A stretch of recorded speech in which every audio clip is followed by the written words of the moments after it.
बिहार दिवस के आज के इस कार्यक्रम में उपस्थित माननीय उप मुख्यमंत्री श्री तारकिशोर प्रसाद जी, माननीय उप मुख्यमंत्री श्रीमती रेणु देवी जी, इस कार्यक्रम की अध्यक्षता कर रहे माननीय मंत्री शिक्षा विभाग एवं संसदीय कार्य विभाग श्री विजय कुमार चौधरी जी, मुख्यमंत्री के प्रधान सचिव श्री दीपक कुमार जी, बिहार सरकार के मुख्य सचिव श्री अरुण कुमार सिंह जी,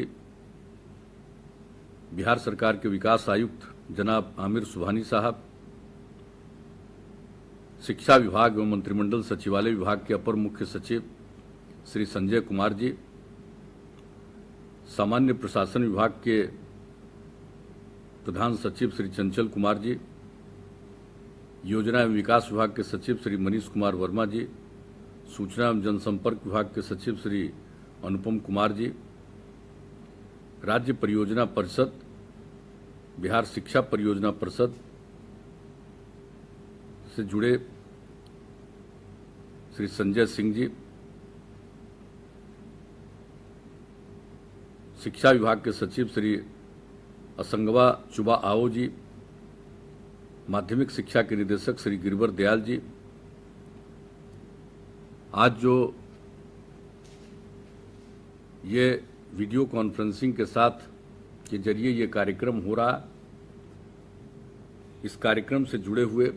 विभिन्न जिलों में सभी माननीय विधायकगण, सभी प्रमंडलीय आयुक्त, जिला पदाधिकारीगण, अन्य सभी पदाधिकारीगण, शिक्षा विभाग के सभी पदाधिकारीगण, कर्मीगण, शिक्षकगण,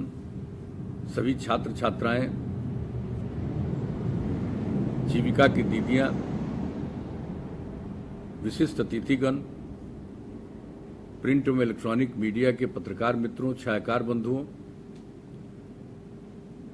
और पूरे बिहार में इस कार्यक्रम से जुड़े बहनों एवं भाइयों, मैं सबसे पहले जो इस कार्यक्रम से जुड़े हैं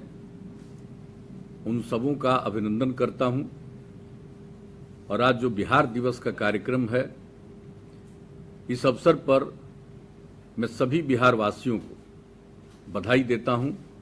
और उनका भी मैं अभिनंदन करता हूं। अभी हमारे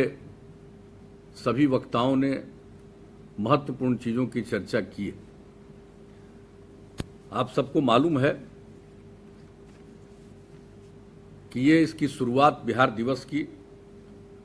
हम लोगों को जब बिहार के लोगों ने काम करने का मौका दिया है, तभी इस विषय पर काफी विचार विमर्श किया गया, अनेक लोगों के साथ इस पर चर्चा की गई और ये हुआ कि आखिर बिहार दिवस किस रोज मनाया जाएगा। वैसे जो आज बिहार है और इसका जो इतिहास है, इसकी जो गरिमा है, यहां क्या नहीं है, इन सब चीजों के बारे में संक्षेप में हमारे साथियों ने उसकी चर्चा की है। लेकिन सबके मन में था कि बिहार इतना गौरवशाली है, इसका इतना बड़ा इतिहास है, कितने लोगों को यहां ज्ञान की प्राप्ति हुई है।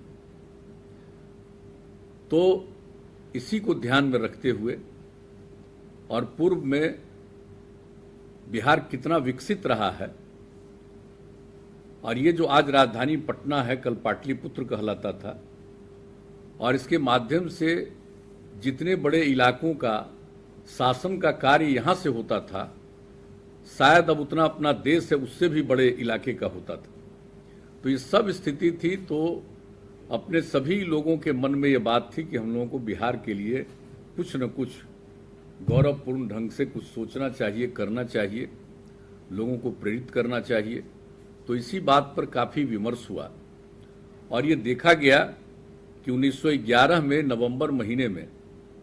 तो बिहार को यानी बंगाल से अलग किया, जिसमें बिहार और उड़ीसा दोनों था, उसको अलग किया गया और पटना को ही उसकी राजधानी के बारे में निर्णय हुआ। लेकिन यह तय हुआ कि आखिरकार इसको हम कब से बिहार दिवस मनाएं।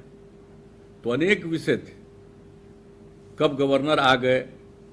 कब क्या हुआ, नोटिफाई हुआ। तो इन सब चीजों पर गौर करते हुए हम लोगों को यही लगा कि देखिए जिस दिन अंग्रेजों का राज था उन लोगों ने बिहार को एक अलग प्रांत के रूप में नोटिफाई किया, उसी को हम लोग बिहार दिवस माने और ये काम 22 मार्च 1912 को किया गया था। तो इसलिए हम लोगों ने 22 मार्च को ही बिहार दिवस के रूप में मनाना शुरू किया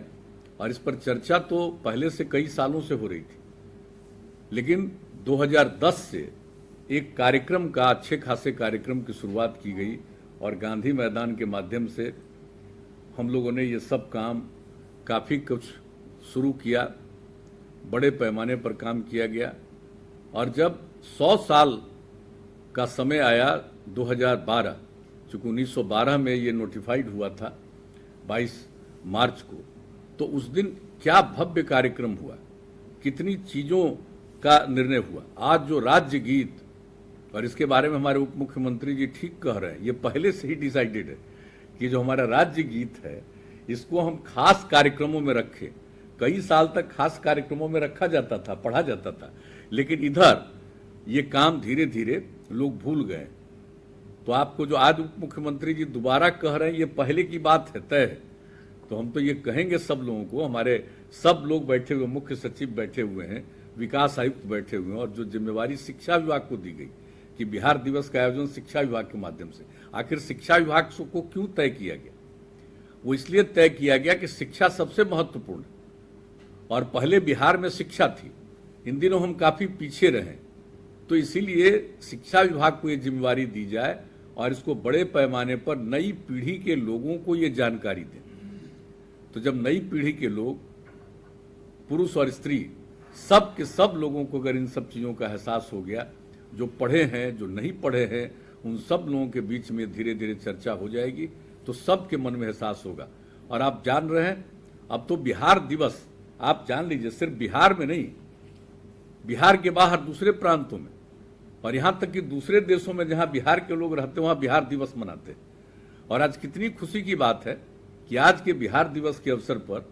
आदरणीय राष्ट्रपति जी ने, आदरणीय प्रधानमंत्री जी ने भी बिहार को शुभकामनाएं दी है बिहार दिवस के अवसर पर। तो आप समझ सकते हैं कि बिहार दिवस का कितना महत्व है, सब लोगों ने इनको स्वीकार किया और कितने बड़े पैमाने पर यह कार्यक्रम चलता रहा है। गांधी मैदान में कार्यक्रम कितना भव्य होता रहा है, कितने लोग पुरस्कृत होते रहे हैं, कितनी नई चीजें सामने आती रही हैं। लेकिन अब किया क्या जाए, ये पिछले साल जो कोरोना हो गया उसके चलते ये बंद हुआ, लेकिन इस बार हम लोगों ने कहा कि भाई वीडियो कॉन्फ्रेंसिंग के जरिए हम इस कार्यक्रम को जरूर शुरुआत करेंगे। आखिर कितने दिन तक हम बिहार दिवस के कार्यक्रम को नहीं करेंगे। तो आज जब इसी रूप में किया गया, मैं इसके लिए शिक्षा विभाग को धन्यवाद देता हूँ कि आज अनेक जगहों पर और सब जगह हम देख रहे हैं कि हर जिले में लोग बैठे हुए हैं और जिसकी हमने चर्चा की, अनेक जिलों में माननीय विधायकगण भी शामिल हैं, सब लोग हैं, बच्चे बच्चियां सब लोग शामिल हैं, छात्र हैं, सब तरह के लोग इस कार्यक्रम में शामिल हुए हैं। तो ये बहुत खुशी की बात है। तो इसका मकसद क्या है? हम सब लोगों का मकसद यही है कि बिहार को हम सब लोग आगे बढ़ाएंगे और इसी मकसद से बिहार दिवस का आयोजन किया गया। इसके लिए जो सोचा गया उसकी बात तो सबको मालूम है और आपको अभी हमने संक्षेप में उसकी जानकारी दी, लेकिन इसका मकसद क्या है? बिहार को विकसित करना है, बिहार के सब लोगों के मन में एक आत्मविश्वास का भाव पैदा हो और आगे सब लोग बढ़ें, एक दूसरे की मदद करें, प्रेम का भाव हो, भाईचारे का भाव हो, एक दूसरे के प्रति अच्छा भाव हो, और इसी के लिए इस तरह के कार्यक्रम का आयोजन किया जाता है। तो आज मुझे खुशी है कि आज 109 वर्ष पूरे हो रहे हैं और इस दिन सब लोग इस काम में शामिल हैं। हम सब लोगों को अपनी शुभकामनाएं देते हैं और जो कुछ भी है, गौरवशाली इतिहास तो रहा ही है, जिसकी चर्चा हमारे सभी साथियों ने की है कि आखिर कौन कौन लोग यहाँ पर नहीं आए। ज्ञान और मोक्ष दोनों की धरती, और कितने लोगों को यहाँ ज्ञान की प्राप्ति हुई, ये आप सब लोगों को मालूम। तो बिहार के सभी लोगों को फिर से ज्ञान की प्राप्ति कराना, और इसीलिए बिहार दिवस का आयोजन शिक्षा विभाग को ही दिया गया कि ये काम करें कि ज्ञान की भूमि है, सभी ज्ञानी बने। तो सब लोगों को प्रेरित करने के लिए ही ये काम किया जा रहा है। तो सब तरह की बात है और अच्छी बात है। और इस बार तो जो कुछ भी लोगों ने किया है ये अच्छे ढंग से किया है। अनेक प्रकार का काम हम लोग सब कर रहे हैं। बच्चे बच्चियों को पढ़ाने के लिए पहले की क्या स्थिति थी, अब कितने लोगों को, लड़कियां कहां पढ़ती थी, किस तरह से लड़कियों को प्रेरित किया, पोशाक योजना, साइकिल योजना, और अब कितनी लड़कियां पढ़ रही। और इसके बाद जो प्रजनन दर की बात आई, उस पर जो ये यूरेका की भावना आई कि हम अगर अपनी लड़कियों को कम से कम इंटर तक पढ़ा देंगे तभी प्रजनन दर घटेगा। आप देख रहे हैं बिहार की आबादी कितनी तेजी से बढ़ रही है और कितना हमारा क्षेत्रफल है। उस हिसाब से आबादी का अगर देखें तो देख लीजिए कि शायद ही दुनिया में से ज्यादा कहीं पर है। तो ऐसी स्थिति में प्रजनन दर को कम करना, लोगों को प्रेरित करना,